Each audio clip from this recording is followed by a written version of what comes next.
আসসালামু আলাইকুম প্রিয় শিক্ষার্থী। আজকে বৃহস্পতিবার, আগামীকালকে শুক্রবার। আপনারা শনি থেকে গত শনিবার থেকে আজকে বৃহস্পতিবার পর্যন্ত যত পড়া পড়ছেন, আপনার ক্লাসের পড়া এবং শিক্ষকের কাছে প্রাইভেট পড়া, এই পড়াটাকে আগামীকাল শুক্রবারে টোটাল পড়াটাকে রিভিশন দিবেন।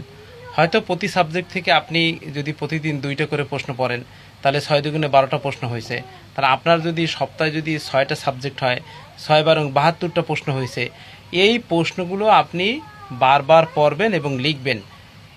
লেখা এবং পড়ার পরে আপনি ওই পড়াটাকে মিলাবেন। আপনি যা লিখছেন ওইটা আপনার যে টপিকের উপর লিখছেন, যে প্রশ্ন অনুযায়ী লিখছেন, ওই হিসাবে আপনার বই থেকে মিলাইতে হবে। তাহলে আপনার ভুলটা ধরা পড়বে। আর আপনি যদি ভুলটা ধরা পড়ে এবং ভুলটা যদি গোল মার্কিং করেন, গোল মার্কিং করার পরে এরপর কিন্তু আপনি ওইটাকে শুদ্ধভাবে বানান করে আবার কিন্তু লিখতে পারেন। তো এইভাবে যদি আপনি স্টাডি করেন বা পড়াশোনা করেন, তাহলে আপনার পড়াটা কি হবে, আপনার পড়াটা কিন্তু মানে ক্লিয়ার হইল, রিভিশন হইল, এক সপ্তাহের পড়াটা আপনি কমপ্লিট করতে পারলেন। এভাবেই পড়লে আমি মনে করি আপনার পড়ার উন্নতি হবে। ধন্যবাদ।